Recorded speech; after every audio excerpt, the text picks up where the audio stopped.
মিষ্টি খেলে অম্বল হয়, কিন্তু মিছরির মিষ্টিতে হয় না। অকামো বিষ্ণুকামো বা বিষ্ণুকামনা কামনা নয়। আর শেষ ভাব, মুখ্য ভাব, সন্তান ভাব।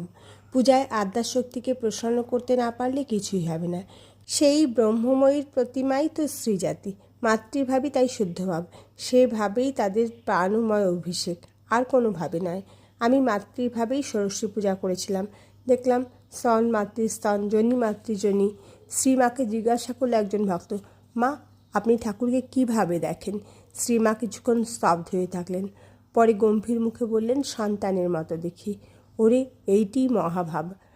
সারাৎসার বস্তু হয়ে ঈশ্বর ভাবরূপ ধরে রয়েছেন। আমাকেও থাকতে দে ভাবমুখে। এবার ভালো ভাব পেয়েছি। ভবের কাছে পেয়ে ভাব, ভবিকে ভালো ভুলাইছি।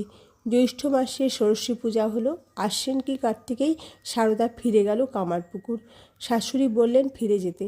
ভাবের সংসার তো দেখলে, এবার একটু অভাবের সংসারটা দেখে এসো। রামেশ্বর বুঝতে পারছে তার দিন আর বেশি নেই। বাড়ির সামনে একটা আম গাছ কাটছে। রামেশ্বর বললে, ভালোই হলো, আমার কাজে লাগবে। 5-7 দিন পরে অগ্রহায়ণ মাসে চোখ বুঝল রামেশ্বর। গাঁয়ের গোপাল কাছাকাছি থাকে। রাত্রে হঠাৎ তার বাড়ির দরজায় একটা শব্দ হলো। কে? আমি রামেশ্বর। এত রাত্রে? গঙ্গা স্নানে যাচ্ছি।